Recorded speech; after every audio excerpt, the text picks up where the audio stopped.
निकालाआधी विधानसभेच्या संपूर्ण निकालावर जरांगे फॅक्टरचा परिणाम होणार अशी चर्चा असताना प्रत्यक्षात मात्र तसं काही घडलं नाही।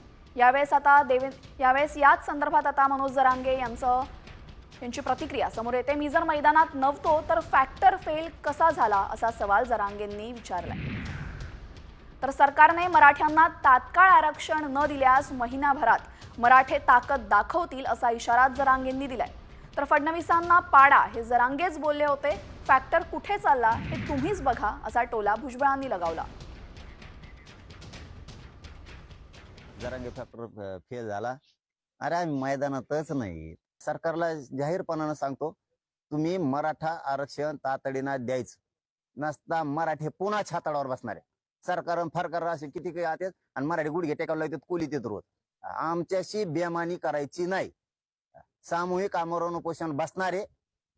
तुमचं सरकार स्थापन केलं की आम्ही बैठक घेऊन लगेच तारीख डिक्लेअर करणार आमच्या सुद्धा सामूहिक उपोषणाची। एक म्हणजे जरांगे सतत सांगत होते त्या या फडणवीसच्या विरुद्ध याने हे केलं, एक छगन भुजबळ आणि फडणवीस यांना पाडा पाडा हे सगळं चालूच होतं। परंतु आपण पाहिलं जनतेने अजिबात त्यांचं ऐकलं नाही आणि 132-33 वर जे आहे बीजेपी फडणवीस यांच्या नेतृत्वाखाली निवडून आलेले आपल्याला पाहिजे, थम्पिंग मेजॉरिटी। त्यामुळे तो मुद्दाच राहिला नाही। तो मुद्दा फक्त माझ्या इथे फक्त तो चाललेला दिसतो, बाकी कुठे चाललेला नाही।